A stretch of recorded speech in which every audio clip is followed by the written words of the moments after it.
You can go live on me, Karen, in the studio. We have loads of fun with putting this whole project together. This is my first webinar.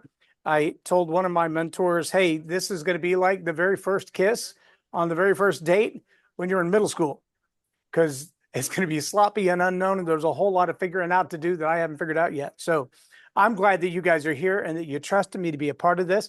I also hope that you get everything you're looking for and then some out of this event. We are live streaming it on social media platforms, so not everybody can see you. They can only see me on the live. Those that are going to be doing questions and answers with me through the course of this event are only those in the Zoom room. So everybody else will be able to hear me and see me. They don't even know who you are. So on the social media side, if you're out there in social media land and you would like to get to be a part of this, you need to jump over to the website and register so that Karen can add you to the Zoom and you can be a part of this. Otherwise, you can just observe from a distance. So I want to say thanks to all of you who are being here. First, I'm Loren Norris with StoryPower Academy, and my purpose for doing this webinar is really to help you understand better what we do at StoryPower Academy. Now, the concept of story creation mastery is a really big deal when it comes to communicating and leading. And what I find is a lot of people have the same barrier when it comes to stories.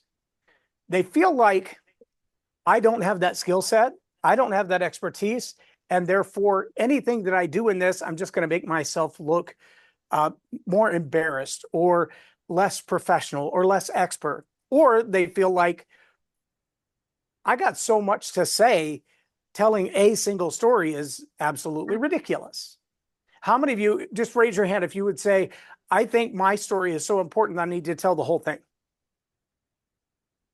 Nobody believes that? But I think it's true. And I think from a testimonial standpoint, it is true for people to be able to say, this is who I am, and this is what I do, and this is how I show up in the world. People want to know a little bit about your background. And you want them to know who you are before they do business with you, or they trust you to lead them or to minister to them. And the challenge that a lot of us have is we don't know what part of that story to tell. So part of what I want to talk about today is, the three things that my clients demand of me are this. They want influence, they want impact, and ultimately they want income. Now, that income may be a stream of revenue for their salary, their paycheck. It may be the fundraising that they're going to do or the raising of a new project. Some of my clients are involved in politics. Some of my clients are involved in ministry and nonprofits. Some of my clients are running their own business. And they've come out of a career where they've had a very stable 6 or more figure income. And now all of a sudden they're out on their own and they're thinking, I don't have that multi-million-dollar marketing budget anymore, but I still got to generate revenue. I don't have the support of a team of 45 people.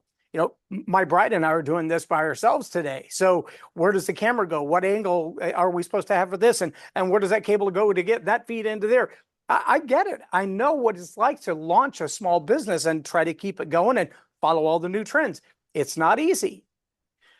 But the other thing that people are looking for when they come to me for help with storytelling is the ability to influence others. Sometimes what you're looking for in the ability to influence others is actually, how do you persuade them to change their mind, to involve themselves in new ideas, to take their ideas to the marketplace in a way that other people buy into them and go, yeah, that's important to me too. And that's a challenge for a lot of us because we feel like if I have new ideas that are maybe a little controversial, maybe they're a little bit, challenging, we've got to figure out how do we convey those ideas to other people. And then, of course, impact is the hardest one for many of us, and that is, how do I influence people to make new decisions? How do I generate income? And right in the intersection of that is the impact that we're going to make on our world and the world around us. Influence, well, that's leadership. John Maxwell says leadership is influence, nothing more and nothing less. I think that's a very powerful statement, and I believe it's true. I also know there are a lot of people who look at influence like we look at TikTok. How many of you would say that TikTok is a world full of influencers? What if I said, I don't believe they're influencers, I believe they're attention hounds? How many people have you seen on TikTok, Facebook, whatever social media you follow? And in all honesty, the value of the content they produce no more than a clown on a unicycle. I mean, they can get up there and make people look, and it's like that old 80s thing, ha ha, made you look, right? It's really just about getting you to look. It's not about persuading you. It's not about changing your mind. Maybe while you're watching, they also throw a little subject matter in there to get you to buy a product or shave a new way or try a new diet. But generally, it's just entertainment. It's just candy, cotton candy for the brain. So when we talk about impact, we're somewhere between, can I get your attention long enough to get your money, whether it's ad dollars just from the views of the video itself, or it's ad dollars from the product that's sold. A lot of people do Amazon.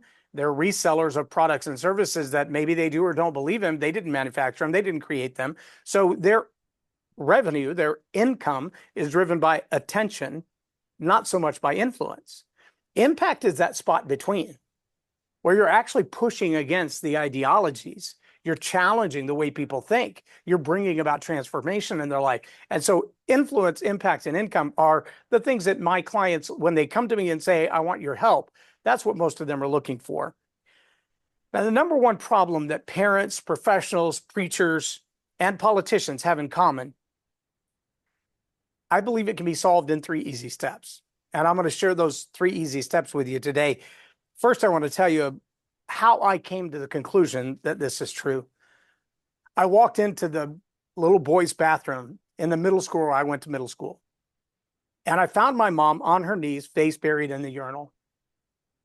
And I said, Mom, what are you doing? I mean, we're supposed to be going to dinner. And she said, well, I got to finish this bathroom and the one on the west wing and the one down the hall before I can go. And I said, well, Mom, why are you doing that? And she said, son, you know, I dropped out of high school. This is the best I'll ever do.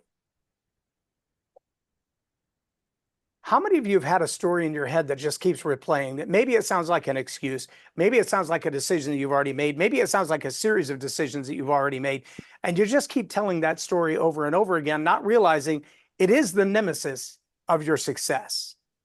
My mother repeated that story so many times for so many years. It became the thing that changed her opportunity to find a better station in life. Now, after that conversation was over, we ended up not having dinner. The Air Force sent me off to Honduras for 6 months. And while I was gone, my aunt called me at work. Now, my aunt had never called me at work before that day, has never called me at work since that day. But on that day, she called me on the phone in Honduras. And I ran all the way from the housing out to the edge of the base to get to a cell phone or to a payphone. I picked up the payphone. When they connected me, she said, you know, that conversation you had with your mom, it really broke her heart. And I'm thinking, I'm 3,000 miles away from home. You can't just tell me my mom's in trouble and it's my fault and I can't get there fast enough to do anything about it. And so my heart kind of skipped a beat for a moment. I took a deep breath and she said, because of that conversation, your mom and I both decided to go back to high school and get our GEDs. And I was like, yes. In her next breath, my aunt said, but when your mom got through the course, they told her that they weren't going to let her get her GED. I'm like, what? She said, yeah, the continuing education leader, he was a part of the faculty of the school, adult education teacher, whatever you want to call him, said, your grades are so high, your scores are so good. I would really love to see you go on and get your high school diploma and then maybe even go back to college. And I thought, well, that's interesting. He said, if you'll do that, I'll see what we can do for scholarships towards your teaching certificate. And I'll ask the superintendent about bridging all the years you were a lunch lady and a custodian towards your teacher's retirement. Well, that's pretty impressive. And that's what she did. And the same month that my mom turned 50, she graduated from Mary Hardin Baylor with a degree in education and a double minor in sociology and psychology. And she helped these kids that had already been abandoned by the school. They'd already been kicked out. They'd already been told, we got no space for you. And after leading the Challenger High School for almost 15 years, she helped these kids graduate. Now, one of those students went on to ROTC and into the Marine Corps. Another of those students, when she was 15, she showed up at the school pregnant. Parents were on drugs. She was always in trouble, always truant, and the school wrote her off. At 17, she came back and she's like, look, my dad's in jail, or my mom's in jail. My dad is gone because of my mom. And now it's just me and the baby, and I got no education, and that's no future for my daughter. And the school said, honey, we wrote you off 2 years ago. We're done. We don't owe you anything. And she said, yeah, but in the state of Texas, you have compulsory attendance laws. And until I turn 18, you have to educate me. And they're like, we don't have a space for you with a baby, and we don't have childcare. And my little 5'2" nothing mom stood up in the back and said, I got room in the Challenger High School. We can put that bassinet right in the classroom, and I will help with that baby so that she can graduate. And that young lady graduated from high school and went on to be the director of nursing in Georgetown. Now, the truth of that story is that my mom never knew that the story she told in her head is what stopped her success in life. And it took someone challenging the story she told in her head to say, that's not helping you, to change the trajectory of her own life and move her into a place where she could be more powerful and impacting other people's lives. And the way she did that was for 15 years, she changed their story. My job is to pick up the mantle. StoryPower Academy is about helping people change the story that's in their head. Or let me say it another way, changing the story that you tell in the mirror until you can tell that same story in the media. If you've ever been asked to be on a podcast and you thought to yourself, well, if I was a guest on a podcast, I don't even know what I would say. Or if I was a guest on a podcast, I hope they've got a long time because I've got a long story to tell. Or if I'm a guest on a podcast, I'm going to take over the conversation pretty quickly. All of those are challenges for the listening audience. Type me if you agree with that statement.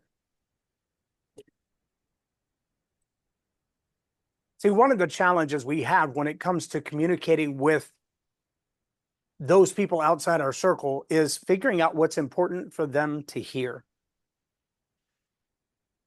I want to tell you about one of my clients.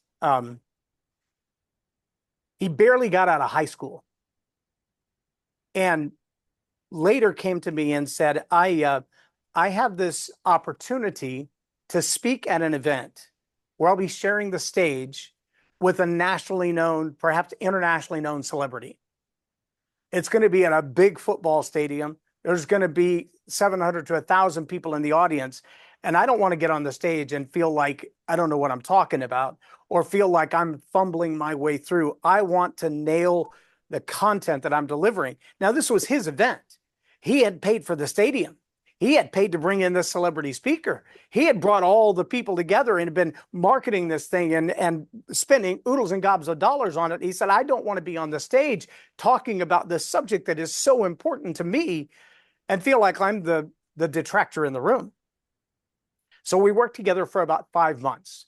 We went through every element of his content, everything that he wanted to present and produce, every little, theatrics that he wanted to include in the show, because there were times he'd be on stage and then he'd come down and somebody else would come up. And that rotation meant I've got to be brief and I've got to be poignant in the time that I have to be on the stage. Well, you've also got to be a great communicator, because if you bring this superstar up here from the NBA and you bring this superstar up here from the NFL, and you're the wedge between them, if you can't perform at the same level, if you don't have interesting stories to say, if you can't get your ideas across, if you can't impact people to make a transformation in their life, then these two entertainers are going to do it and you're going to be the bomb of the show. And so we worked for several months on that and we were able to pull that off.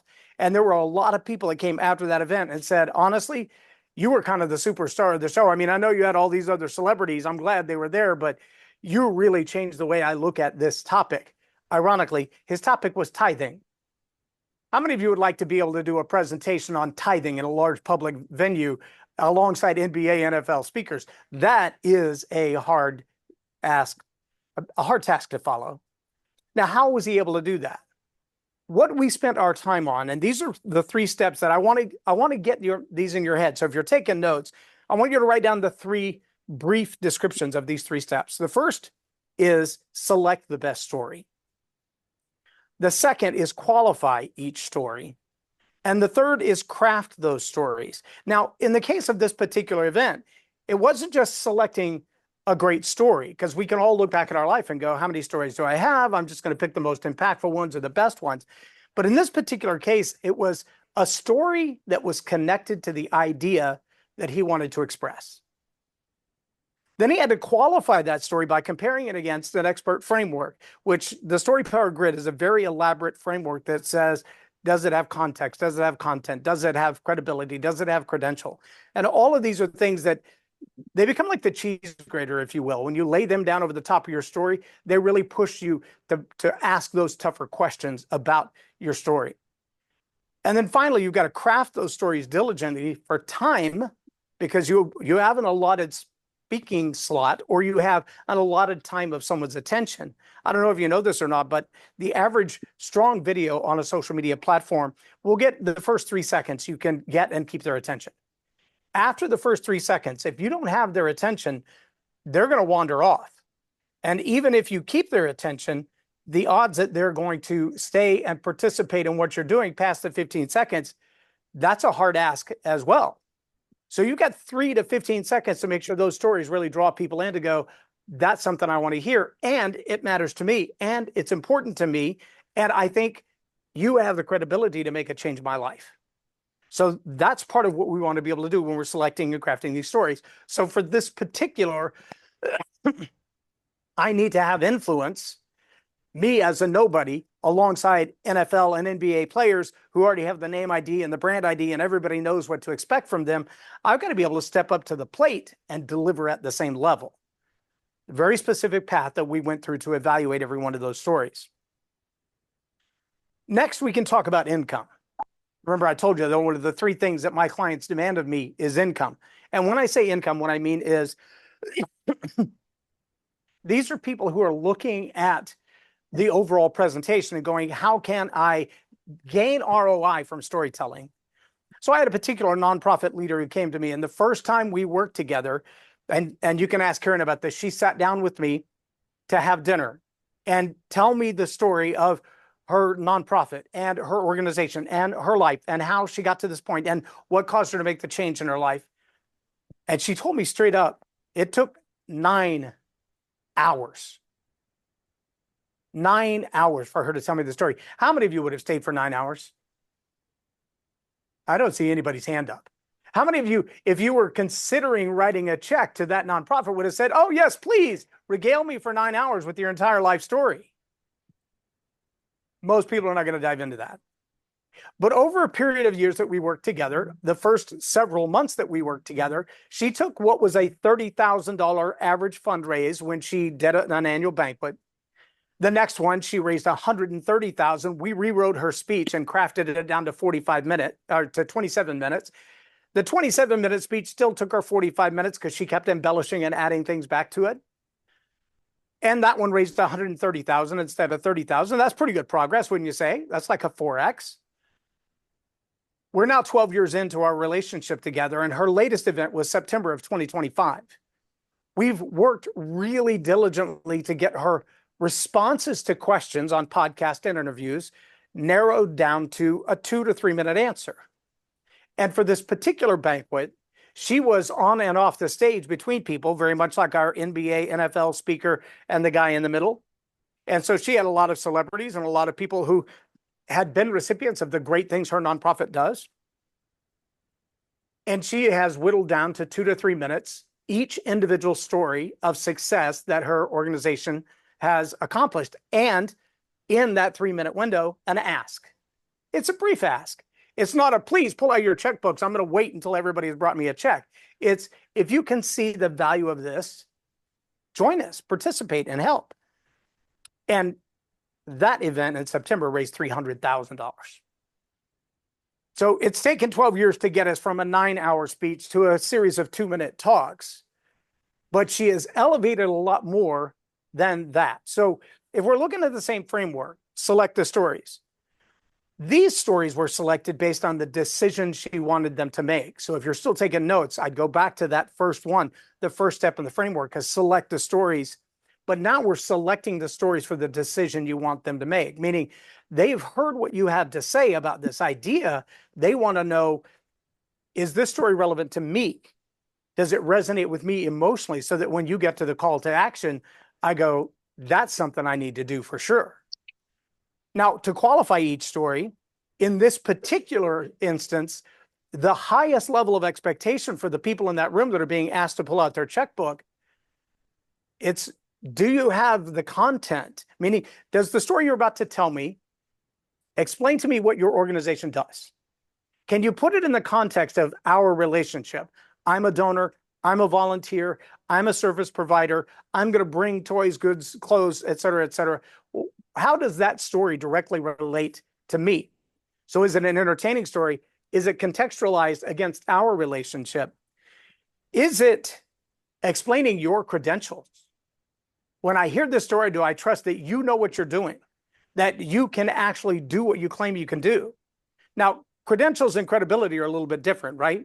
So this particular client happens to be a retired RN. So when she says, I take care of the homeless, you know she does that in a way that is medically responsible, health responsible, society responsible, culturally responsible, et cetera, because that's her background. But just because she has the RN at the end of her name doesn't mean she's actually been doing it that way all along. And so part of this story also has to possess a little bit of credibility. And some of the stories we've worked on talk like one of her clients, if you will, one of the homeless that she's taking good care of, she provided coats for. And she said the reason we started providing coats was way back when, the early part of our ministry, we actually had a guy come in, he was crying, he was weeping with tears, and he's like, I just watched my best friend scraped off the sidewalk with a shovel because he died and froze to death. He froze to the concrete because he had no blanket and no warm clothing and couldn't keep himself safe. Now, credibility says we don't just give out blankets. Karen, will you plug in that laptop? We don't just give out blankets because blankets are a good thing to hand out. We don't just give out blankets because it looks good on the scene, so to speak. We hand out blankets because they're life-saving devices. Another one of the stories that she uses regularly in that relationship is she talks about those people that they buy toys for their kids. And maybe you know folks like this. They buy toys for their kids at Christmas, but then they're so far behind financially paying back the credit card bill, et cetera, they don't realize that just because they bought toys for their kids, now they're going to be late on their mortgage. And now they can't pay their electric bill. And so, yeah, their kids have a great Christmas, but then they get evicted by February, or they're living in the cold by the middle of the January, February freeze.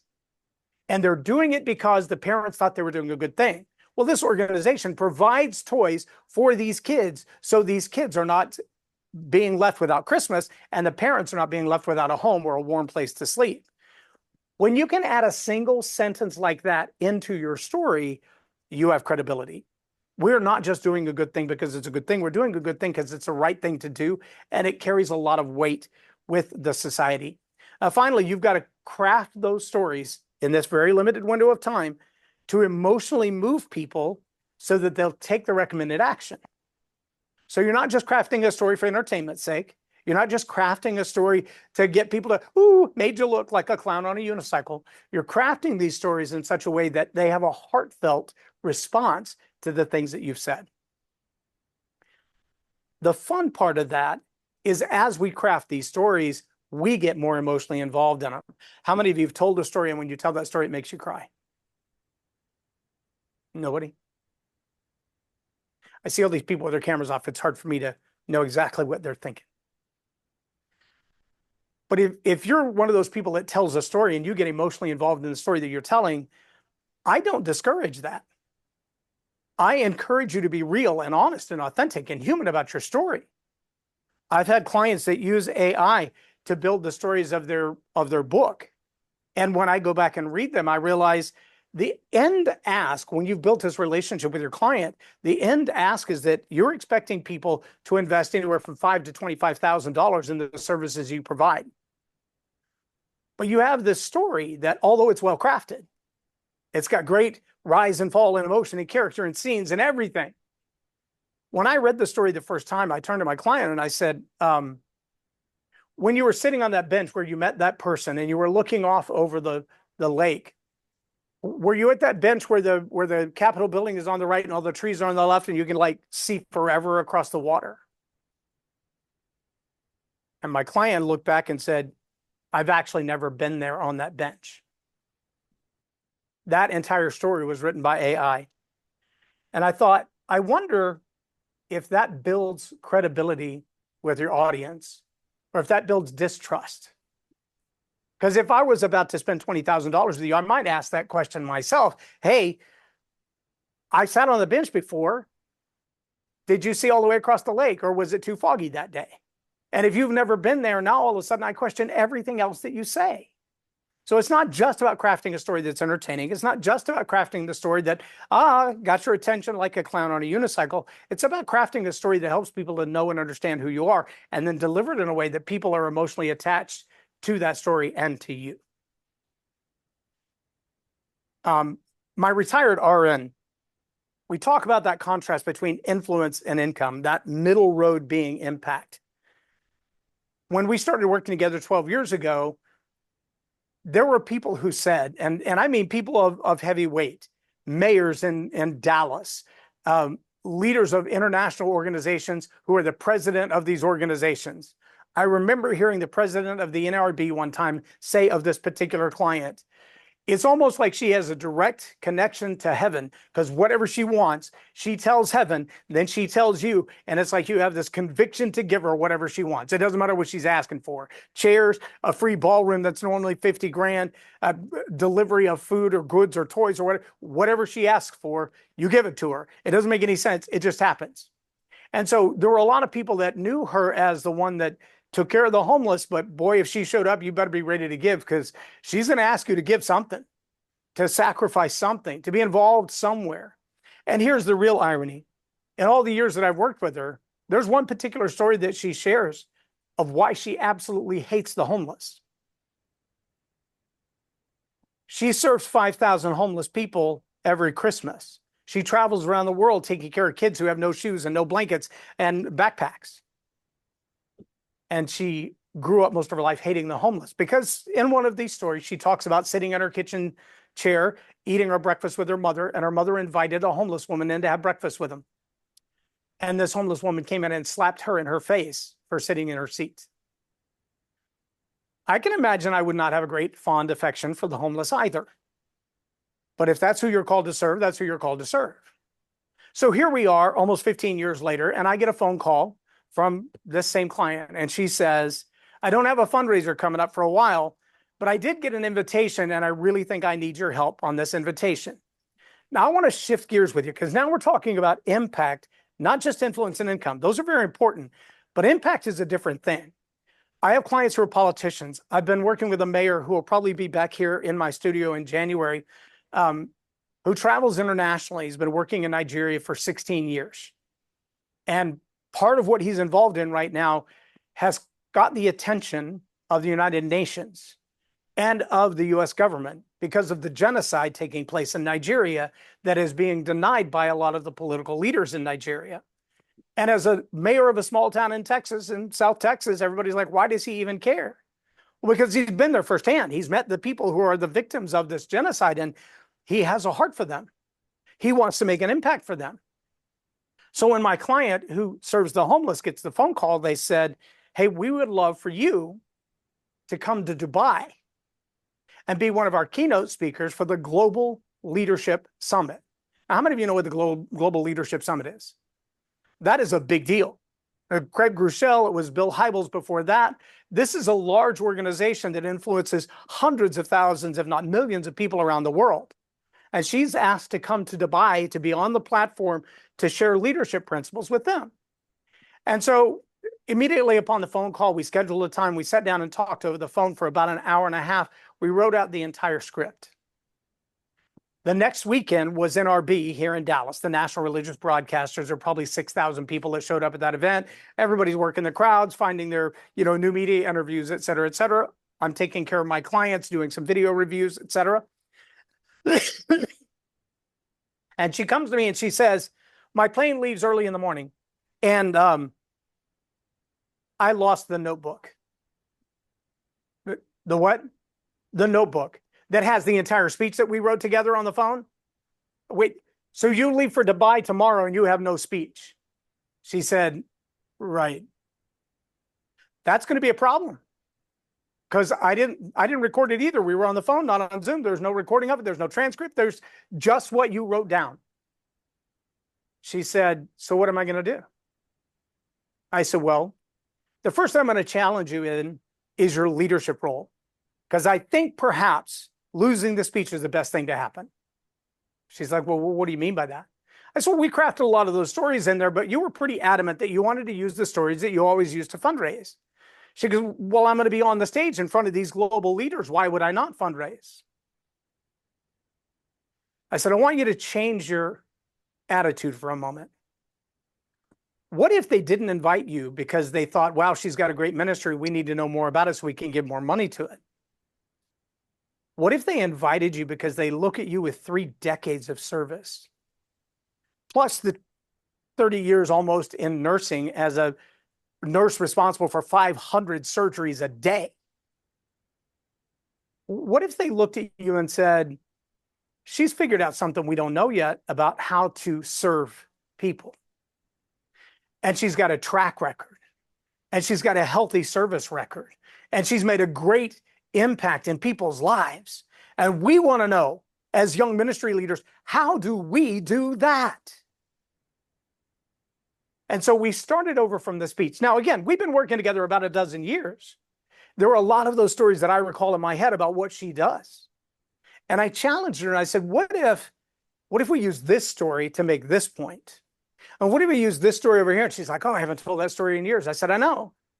But I think it makes a great impact on the people who are going to be there, other leaders who are looking for an inspiration to lead differently.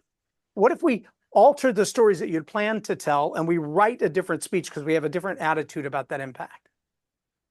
So she packed her bags and she went to Dubai.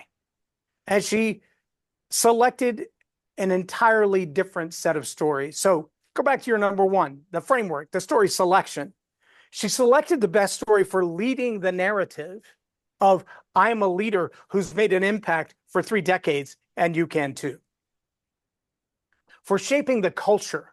How many of you work in an organization where it feels like the attitude of the culture is a little bit out of pace? It doesn't serve clients like it should. There are people who come to work with an attitude and you're like, really? Well, we got to get over that. We got to get past that. How do we reshape their attitudes? Well, you got to select the right stories to tell to shape the attitude of the people you work around. You got to instill transformational change. There are certain stories from your life, experiences that you've had that carry a whole lot of weight. And you may have thought, well, those stories don't seem that fascinating to me. They don't seem that entertaining to me. I was talking to someone just the other day. It was a female. I don't remember exactly who it was. But I said, that sometimes you catch a little scene and you realize I've been doing that wrong all my life. There's a guy who has a YouTube channel. He does these video shorts all the time. He's got a real Southern accent. And he says, are you kidding me? You telling me for 40 years I could have been doing it like this? I get a kick out of him every time, but it's ridiculous stuff like, instead of taking the Tupperware bowl and putting your cheesecake in the bottom and then trying to put the lid on and turn it over, just use the lid as a plate, put your cheesecake on it, and then snap the lid on the top. You're like, well, duh, but I would have never thought to do that until somebody else said, hey, you should do it like that. So when I'm talking to this person, I said, there's a way to put the fan belt on the back of the pulley when you've got 3 other fan belts already on there. And this genius spent the majority of my life growing up around mechanics, trying to figure out how to take off fan belt shroud, how to take off the fan blade, how to take off all these other pulleys, and finally get to the place in the back with nothing else in the way. So I got to put that one belt on. And then I saw this guy, this old farmer dude with a farm tractor, who stuck the belt all the way through and then rolled the wheels around until it wrapped itself around, and then he popped it up in the back. And I went, why come nobody ever told me that? I've been doing this wrong all my life. And see, when we talk about the stories that bring transformational change, selecting a story that seems to us so simple, but nobody else has ever heard it, especially if it's something we've had success at. We accidentally did it right once and we went, I'm going to make note of that. I'll never do it the other way again. That's valuable information for other people who maybe haven't discovered that on their own. So we've got to craft those stories. Well, we got to select the right story to do it. Second, qualify those stories.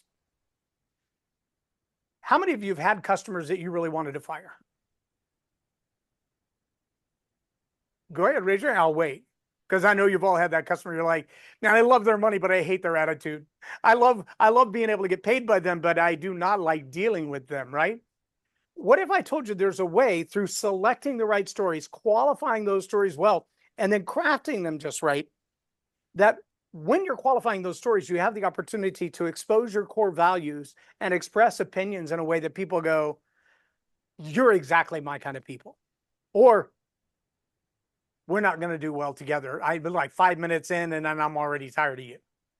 I know there are people who walk away after the first time meeting me going, wow, that guy is just way over the top. He's just way too intense for me. He talks too fast, like Russell Brunson or Caroline Lee. I can't do that, right? Or, wow, his ideas are way out there. They don't align with mine at all. And you know what? In all honesty, I still love them. And I would still serve them if we could find common ground. But I have to be honest and say, I understand there are people that are not meant to be my clients. There's someone else who will serve them better. They'll get better results working with somebody else. And I'm okay with that.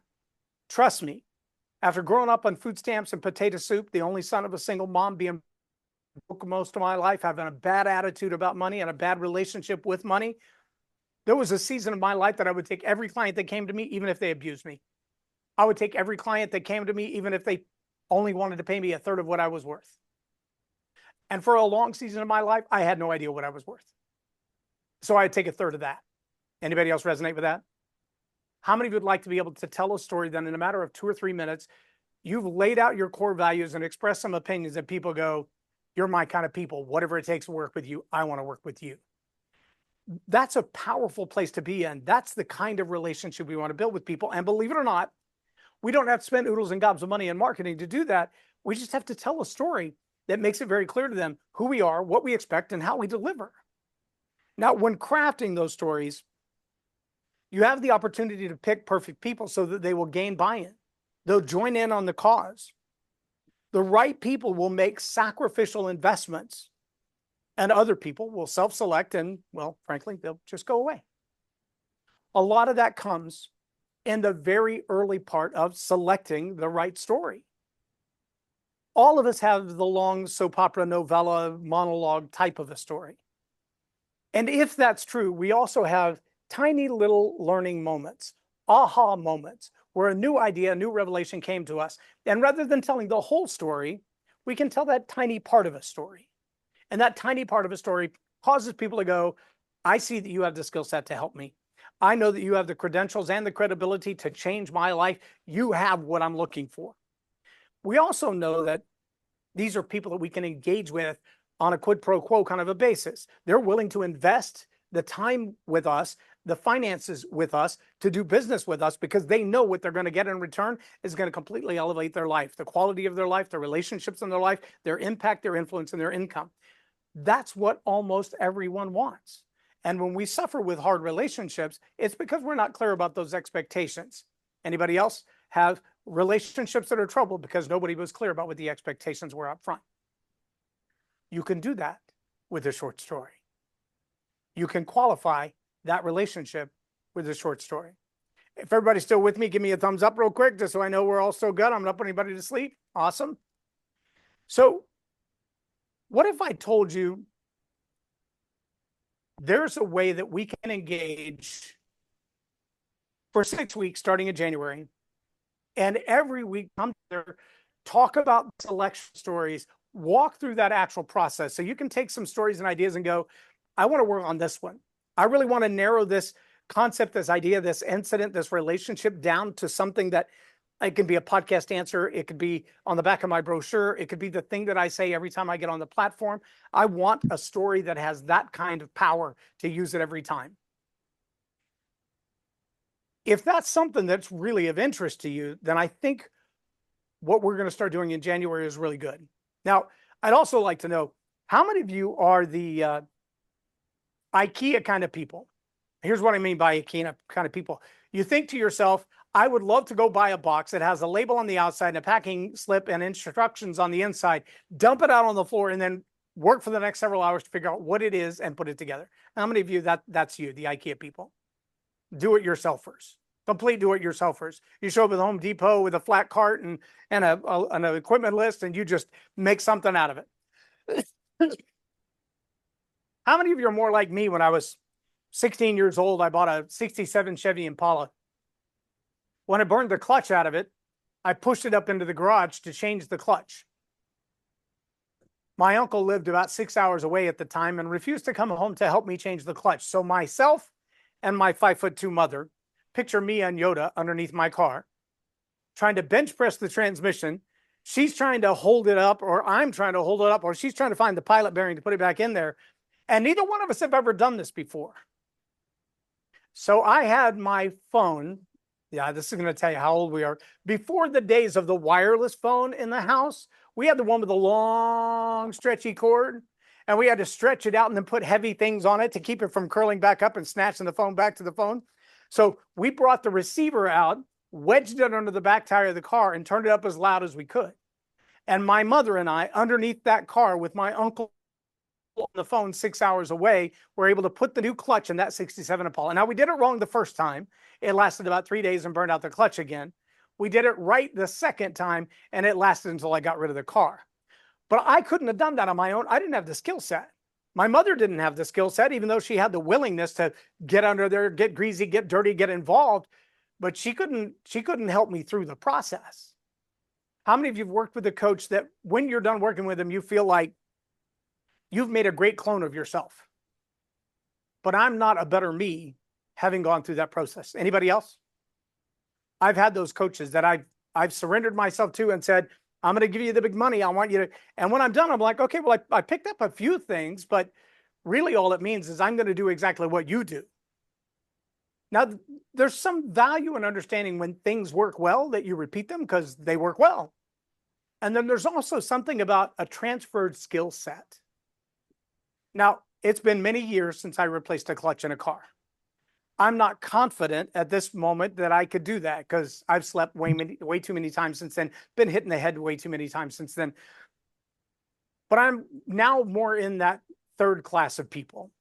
It's not the complete DIY, do it yourself, IKEA people. I'm not in the just give me an expert over my shoulder phase as much anymore. I'm now in that place where I'm like, you know what? When the transmission goes out in my truck, I will save up the money to pay an expert to do it. I want to drop it off. And then I want to pick it up with a warranty. I want somebody else to be responsible for getting it all done. Now, I have a few clients that perceive me to be that complete do-it-for-me. They pay high amounts of money. We work on their entire book from cover to cover. We work on every media presentation. If they've got a podcast coming up, they know who the audience is, and we review everything they're going to answer and everything they're going to say, and I give them my spin on everything they're going to put out there in the media. But my average client is that one in the middle who says, you know what? I don't want to invest as much. I want to have my hands on. I want you to train me to have the same skill set and do it myself. And so that 6 weeks course that we've crafted is exactly that. You will have all the tools and all the resources. You'll have all the videos, the StoryPower Masterclass. You'll have access to that. You'll have the ability to go in and go, okay, when he says co-opted enthymeme, what in the world is that? People like Esther and Dawn have heard me teach on that. Tirza has heard me teach on that. And you might look at that and go, oh yeah, co-opted enthymeme, that's a complicated thing to get my hands on, but I want to hear that video several times. How do I go back to that tool and listen to it again, not just in week 2 of the training? And so you have access to that. You also have access to a weekly call for 6 weeks where we all get on and go, okay, this is the story I've been working on. These are the instructions you gave me. These are the tools that you told me to download, the scripts, the prompts, the fill in the forms that I can look at and go, okay, so if my story looks like this, what kind of expectations should I have? Is that going to connect emotionally? Should I be able to get the call to action done that I wanted to get done?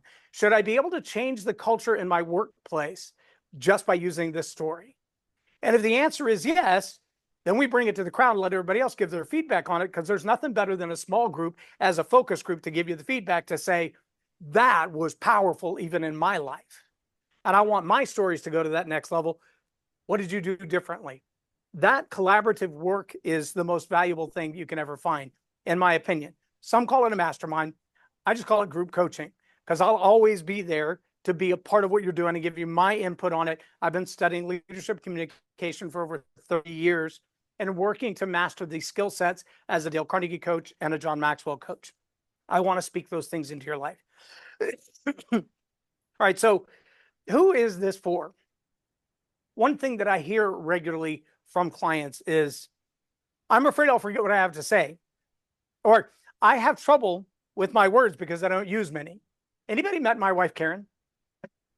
She does not use many words. She does not talk a lot at all.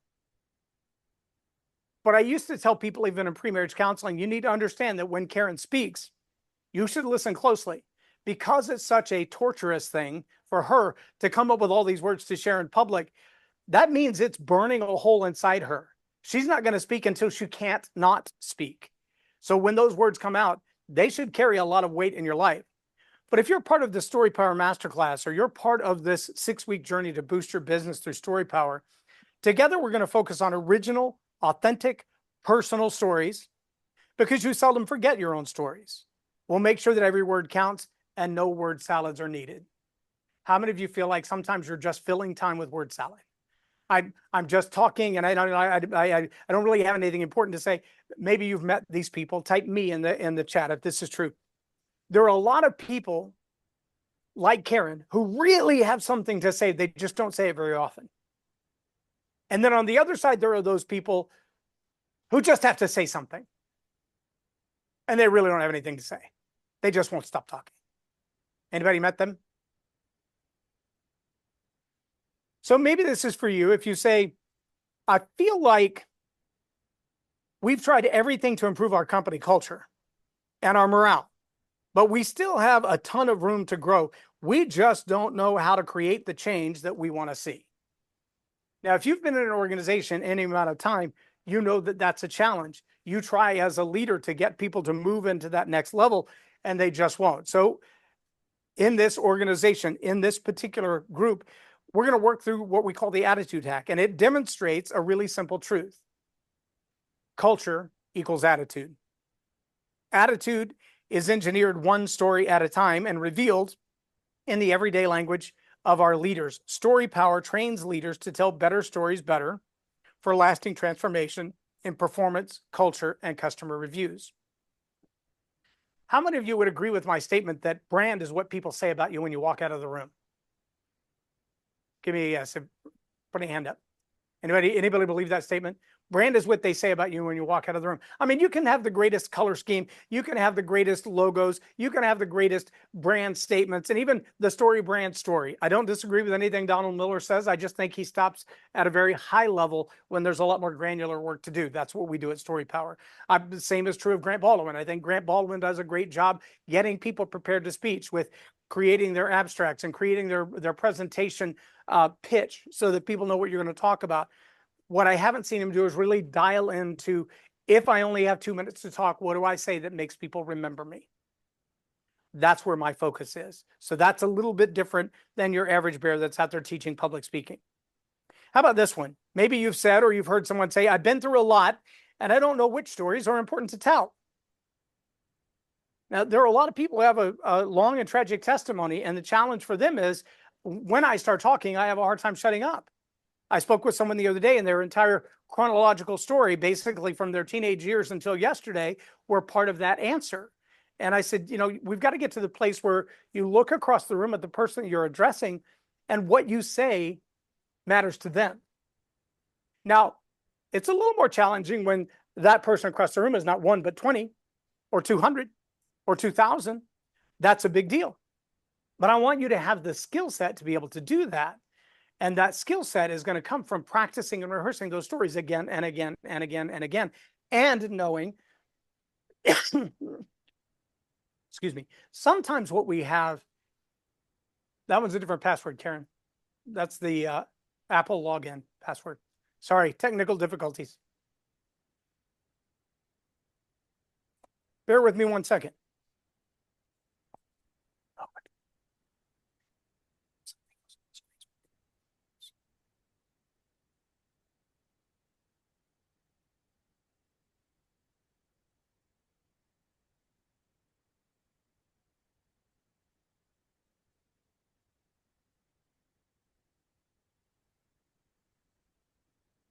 Thank you for your patience as we work out the glitches of our humanity.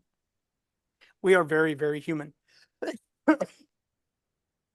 When you have a long story, when you have that story that is the typical novel or novella, but you look across the audience and you realize everybody in the audience needs to hear what I have to say, and everybody in the audience is looking for some transformation, some inspiration, some motivation. The challenge we often wrestle with is, what sliver of that long testimony do I give them? Or is there a moment that I wouldn't have ever considered in my testimony, but in the manufacturing of this story, I see them? I remember my first international speech competition with Toastmasters. When I was preparing the speech for that, I had a 2-minute story called Daddy's Girl that I'd used several times. It always got great response, great emotional reaction. People would come up and hug me. And if my daughter was in the room, for heaven's sake, they always wanted to hug her and not me. But there were times that I would tell that story and teenage boys would just look at me like, are you for real? I mean, I don't even get it. And what I realized was the audience and the people in the story had no relationship to each other. And so I crafted another story where that group of teenage boys and young men who didn't have daughters could relate to the story. And when I tell that story, the teenage girls are like, that's so dumb. Why would they do that? But every dad with a son and every mother with a son and every son who's ever been 2 years old to 25 years old goes, dude, I was just like that. And I realized the story included the people who were in the audience. And so you can't just tell one story and expect everybody to get it. The reason for having all of these different stories is to understand some people have a different level of education. Some have a different level of maturity. Some are just different humans. And because those things are all true, we've got to resonate with each of them if we want to honor and respect and influence each of them. And so the reason that I tell my clients you must have 100 stories is that your one long story only has a limited number of people who can relate to every aspect of that long story. On the other hand, that collection of stories is a valuable thing for all kinds of people, because you can use one story to reach one audience and another story to reach another audience. And when you stack those together, you can blanket a large crowd of people and also be able to point right into the heart of one individual in that crowd when it's necessary. I get nervous when I don't know the people I'm speaking in front of, which causes me to stumble, stutter, or mess up my words. Anybody relate to that one? The StoryPower process empowers you with confidence in your message and delivery in front of any audience by restoring the confidence as the expert. Now, if you've ever been in a room and you feel like, of all the people in the room, I am the one that knows best what's going on here. Of all the people in the room, I'm the only one who's done X, Y, Z. I mean, I see 3 or 4 faces on here that don't look like people that I would say, hey, I'm going to bring you my car to change my oil. Not that I don't love you, not that I don't trust you. I just don't think that's your expertise. I'll give you a perfect example. When we moved to Granbury, we picked a little place to do our oil changes. On about the 5th change to get our oil changed, I parked there and I watch a guy come out and he's head all underneath my hood and screaming and yelling and cussing and just his little feet sticking up on the backside. I'm like, dude, what are you doing? He said, I'm trying to get that stupid oil filter off. I said, well, why are you doing it from here? Everybody else does it from the bottom. And he stopped and he said, everybody else who? I said, well, this is the only place we've been to get our oil changed. I said, you seem a little frustrated with my answer. He said, oh, I'm very frustrated with your answer, because what that means is they haven't actually been changing your oil filter. In this particular car, the only way to change your oil filter is from the top. You cannot access it from the bottom. I said, so what you're telling me is that I've been close to 100,000 miles without a new oil filter because the people who work here are not experts at oil changes. He said, well, this one's on the house. And I thought, well, that's great, but I sure want the expert in the room to be the one that's helping me.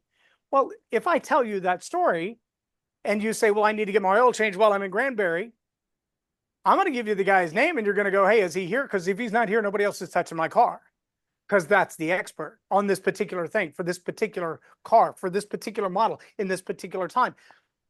When you know what you're doing around whatever it is that you do, the reason that you're taking the platform, picking up the mic, being the guest on the podcast, telling the story in front of the room, whatever the reason is for that, when you're the expert, you should build that into the stories that you tell. And here's what I find. I don't care if you're a 12-year-old boy who knows something about football or a 60-year-old man that knows how to put the belts on the inside of the pulley of your tractor. When you know what you're talking about, something in you changes. You ever listen to a teenage boy, you ask him tough questions about algebra, and you get this whisper of an answer. You ask him about their wrestling team or their cows or their truck, and you get these definitive, powerful, passionate answers. They know what they're talking about, or at least they think they do. But that level of confidence that comes with that supposed or at least presumed level of expertise changes the way we present. So if you're a little bit timid, get in front of a crowd. What we really want to do through StoryPower is bring alive your expertise in a way that other people look at you and go, man, I hear your passion. You must really love what you do. You must really be good at what you do. You must really get results for people in what you do. When all those things are true, it will come out through your stories with no effort at all. And that's a big deal. So that's something we really want to focus on in StoryPower. I freeze up when I put on the spot because I don't have anything prepared to speak about. Now, my client who had to go speak on the platform at the Global Leadership Summit in Dubai lost the entire presentation. But she wasn't without words.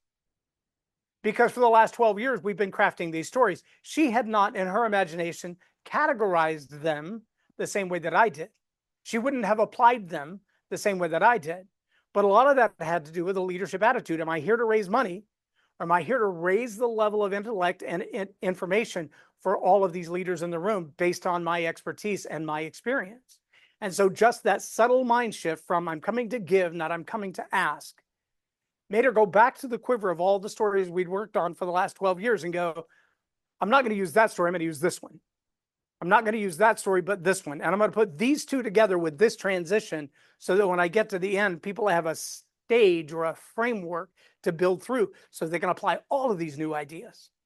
I think that's a very valuable way to look at our stories. Again, not a monologue, not a soliloquy, not a novella, but a series of stories that teach the points that we want to make, knowing that when the audience changes, the story changes because that's how we relate that point to that audience. StoryPower method equips you to craft stories at a moment's notice from current events, for things you just learned or recently experienced in a matter of minutes, so that you will have a quiver full of stories always ready to tell. Now, you'll hear my clients, the people that I work with one-on-one, I tell them all the same thing. When we're done, even if you only do a 90-day season with me, at the end of those 90 days, you will have the confidence that you could step out of the car, trip over a Coke bottle, and by the time you get to the door, you've got a new lesson to teach with a fascinating story to tell wrapped around that lesson. I want your skill set to be so quick, so polished, so accurate that you can jump out of the car and go, okay, I have a new idea. I have a new story. I know when I walk in the room and I look at that audience, I've already got something in my mind now that I know who they are that will lead to the conclusion I want to take them to. I can craft my call to action before I even show up because I know what I want them to do and I already have the system in place for that to happen. Now all I have to do is connect them with my idea and give them a way to get there. Is that helpful? I spend too much time writing speeches. Anybody have that one? I spend too much time writing speeches, whether it's the chapters of a book or it's a speech you're about to put on the platform. The StoryPower method helps gain back time by qualifying and categorizing your stories into teachable frameworks. You will use less time writing speeches, compiling trainings, and preparing for podcasts when you apply this method. Again, this is like my client who had to speak in Dubai, lost the entire speech, and over the course of dinner, again, you can ask Karen, she was sitting there, over the course of dinner, rewrote the entire speech and went and knocked it out of the park. In fact, she told me, she said, as soon as we're done with our big Christmas event in December, I've got to rewrite another speech because they've actually asked me to come to Chicago and speak at the live event of the core Global Leadership Summit with Craig Groeschel. And so I have to rewrite another presentation for that. And this is just one more level up. Again, that's a pretty big deal. Every time I have an opportunity, something inside me says I'm not capable, worthy. Nobody wants to hear what I have to say. Look, everyone struggles with the imposter syndrome. Everyone. Like I told you when I started this webinar, this is probably going to be like the first kiss on a first date in middle school. It's going to be a mess. The technology, I've not written a webinar before. I don't know if I'm doing this right or not. Maybe we'll know at the end. But the reality is we all struggle with, I wish I was a little bit better. And the only way to get a little bit better is to practice. But StoryPower Academy trains leaders to select, qualify, and craft stories with courage, confidence, and competence built in. Why? Because we focus on your passions. We focus on your expertise. We focus on what you know that you know. You can confidently tell anybody in the world these things and have no question that they're going to be effective.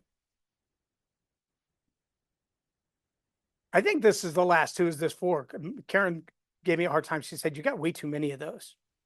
I've struggled all my life with confidence, low self-esteem, and self-sabotage. To me, my life looks like many failures.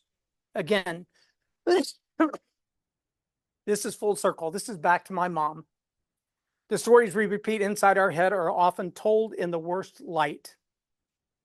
StoryPower coaching process searches out these stories, rewrites them, and builds them into a powerful daily affirmations as well as effective communication tools for teaching.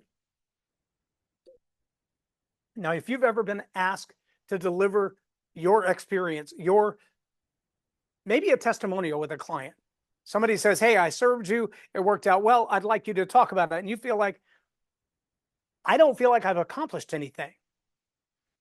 Oftentimes, we'll back off of the opportunity to share a testimony. We'll back off the opportunity to share an experience where someone else could learn from it and go, wow, I wish I'd heard that before I invested. I wish I'd heard that before I took the chance. I wish I'd heard that. You mean I've been doing this wrong for 40 years? I mean, if you know the answer, why would you make me wait 40 years to learn that answer? That's just not fair. So if you've got that answer, your ability to step up and do that is valuable to other people. And sometimes you just got to get over yourself. But I can also tell you, a particular client showed up on one of our live StoryPower master classes. In those classes, we invite everybody to come to the front of the room and tell their story. Then they sit down and I say, I want you to start recording. As soon as you sit down, I'm going to tell your story back to you. But I'm going to use the StoryPower framework for your story. So they tell their story. They sit down. I tell their story. With her story, I only made 1 or 2 changes.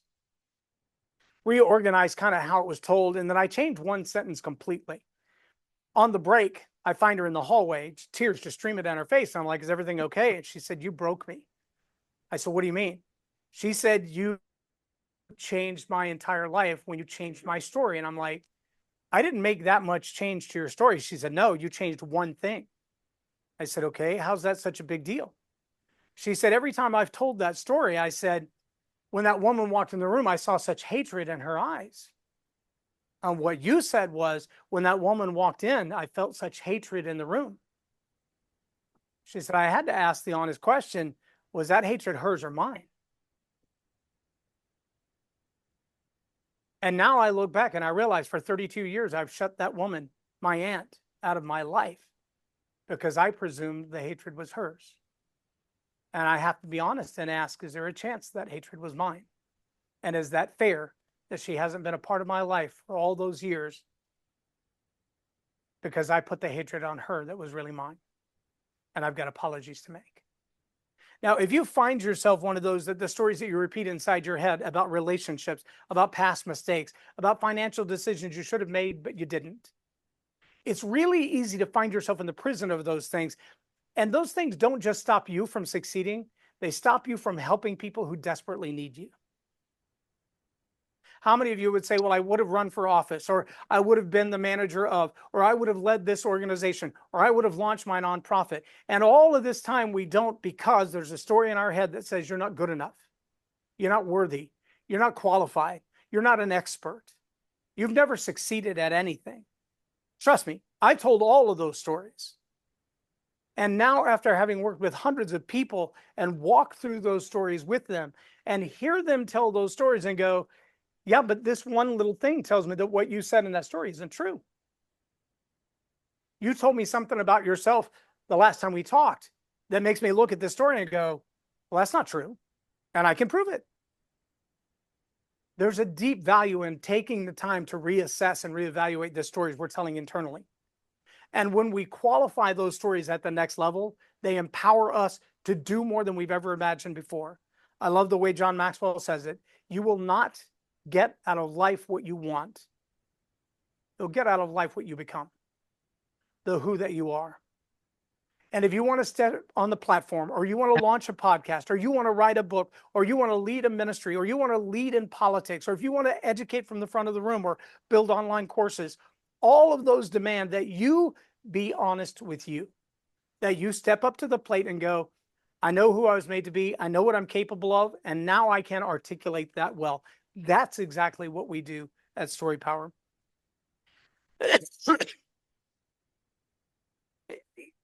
If you're the do it with me type, if you're the I'm going to stretch the phone cord out and snatch it under the back tire of the car so that I can have an expert in my ear while I'm doing this work,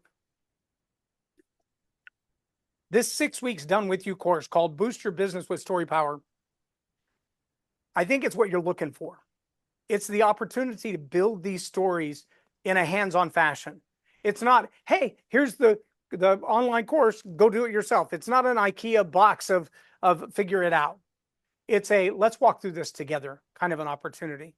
And if you found any value in what we've talked about today about selecting the stories, qualifying the stories, and crafting the stories from all the different perspectives that those apply, I think this is a program that's going to take you to the next level.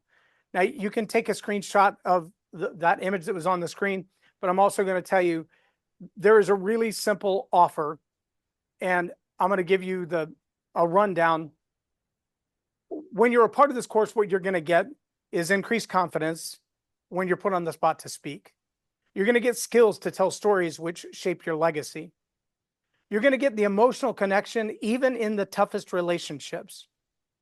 You're going to get the knowledge to rewrite the future of those that you lead. You're going to get credibility as an expert on your topic in any field. And you're going to get the power to identify, craft, and deliver compelling stories with authenticity and originality, not AI. You're also going to get the ability to flex as an impactful global thought leader. Tools at the ready to redefine your organizational culture, your brand, and your customer service. Again, all of these stories, they speak to attitude, they speak to culture, they speak to leadership, they speak to the direction that you're going to take your group, your ministry, your business in.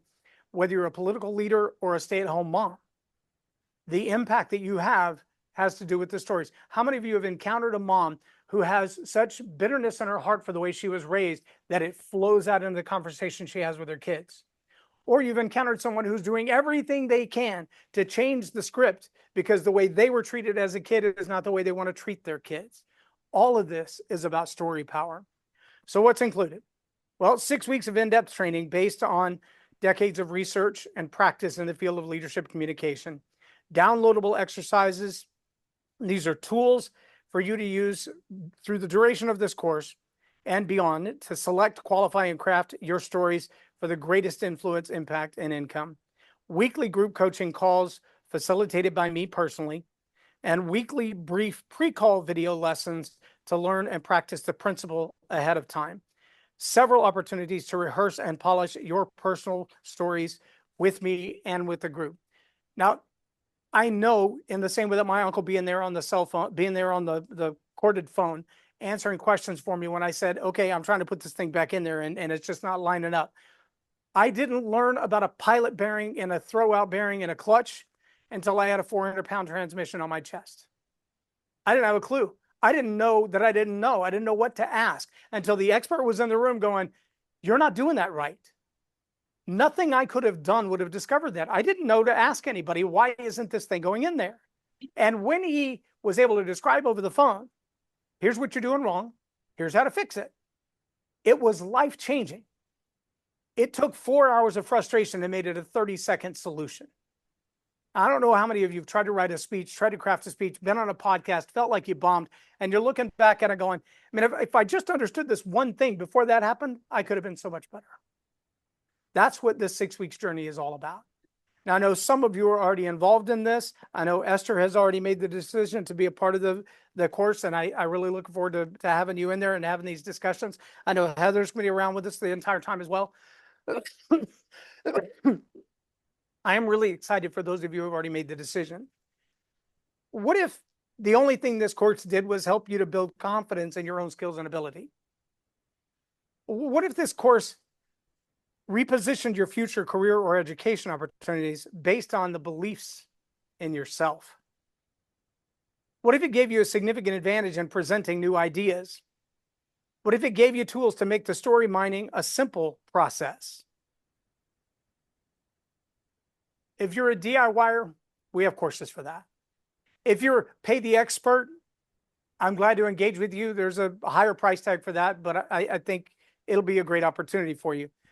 But if you'd really like to get engaged right now in a course where we can walk through this with you together, I think $9.97 is a very fair price for 6 weeks worth of learning together.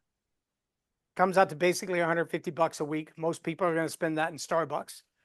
You don't even have to spend it in gas because it's all virtual. It's all online, and you'll get the recordings and access to them again later.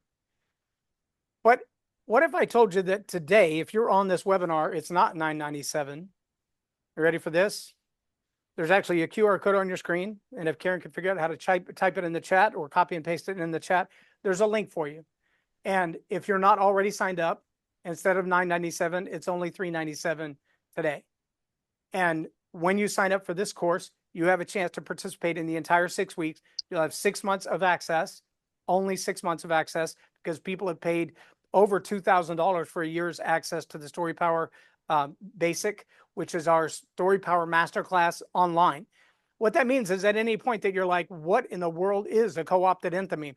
Why are word pictures dangerous? What does he mean by learn to roar before I start to speak? Well, those are all classes that are embedded in the longer version, part of the mastermind, part of the elite program, but they're accessible to you for 6 months from the day that we start the 6 weeks course, so that you have this supplemental training to go back to and go, okay, that sounds like a great idea, but I didn't fully get it. Dive into it, watch the videos, ask the questions, fill out the homework, and come back and go, okay, I watched that video on Learn to Roar. I've tried to apply it to my story. I still don't get it. Well, we got a supplemental video for the week based on the homework that we're going to do. You got the downloads. Then you got the Q&A call with me.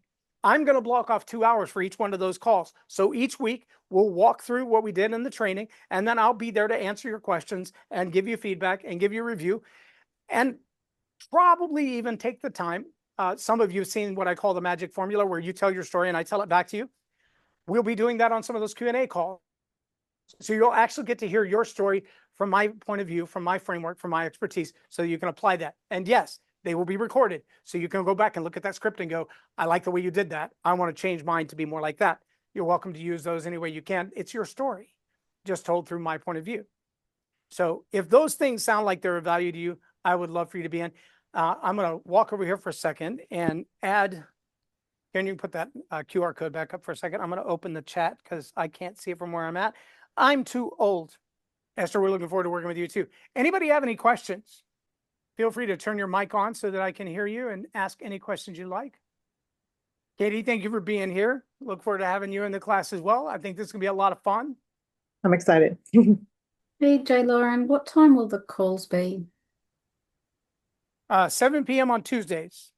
That's 7 p.m. Central Time, Michelle. I know that's going to be a different time for you.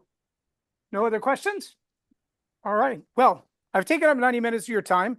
I don't see anybody jumping up and down to ask questions. So if you have any questions, I'm glad to answer them. And I will hang around for a few more minutes to do that as we get the technology up there. If you're on this call and you would like to take advantage of that offer and you have not yet, then please let me know and we will send you the information that's necessary to do that via text, et cetera, et cetera. But short of any questions, I'm going to give about 2 more minutes. And if you don't have any specific questions on that, then I will say to you, thank you for being a part of it. Thanks for being a part of the webinar, and Have a blessed day.